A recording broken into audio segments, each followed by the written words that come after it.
आज निरामिष भावे बानिয়ে নিচ্ছি ভেন্ডি আলু আর সয়াবিনের একটা সবজি। তো সিম্পল রান্না বান্না কিন্তু খেতে খুব সুস্বাদুই হয়। আর এদিকে বানিয়ে নিচ্ছি মিষ্টি কুমড়ো ভাজা। তো নুন হলুদ মাখিয়ে প্রথমে মিষ্টি কুমড়োগুলোকে তেলের মধ্যে নাড়াচাড়া করে সামান্য পরিমাণ চিনিও দিয়েছি, দিয়ে পোস্ত ছড়িয়ে গোটা পোস্ত ছড়িয়ে ভালো করে ভেজে নিচ্ছি। আর এদিকে ঢেঁড়সটা ভালো করে কষিয়ে জল দিয়ে দিয়েছি। ঢেঁড়স আলু তো সম্পূর্ণ নিরামিষভাবে এটুকুই সবজি আজকে বানিয়েছি, কারণ তারা ছিল স্কুলের ভাত, তাই স্কুলের ভাত আবার বেরিয়ে যাবে তাড়াতাড়ি করে খেয়ে, তো আমি নিরামিষভাবে এটুকুই আজকে বানাতে পেরেছি। পরিবেশন করে দিচ্ছি।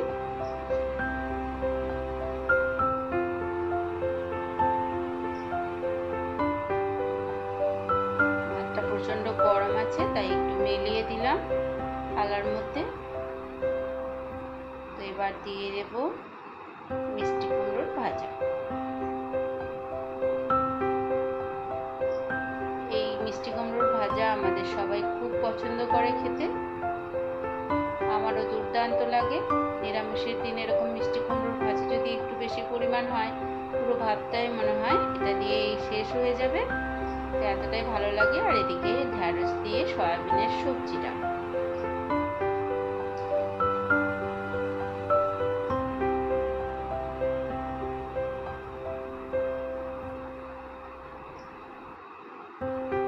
তো কেমন লাগলো অবশ্যই কমেন্ট করে জানাবেন, পাশে থাকার অনুরোধ রইল। সবাই খুব ভালো থাকবেন, সুস্থ থাকবেন। আবার দেখা হচ্ছে পরের কোনো ভিডিওতে।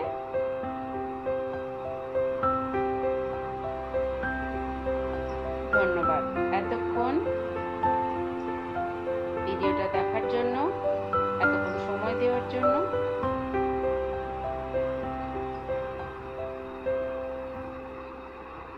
বন্ধুরা, আমার ক্রিয়েশনের চ্যানেল, তাই আমি কি কি ক্রিয়েট করতে পারি সেটাই আমার চ্যানেলে দেখিয়েছি।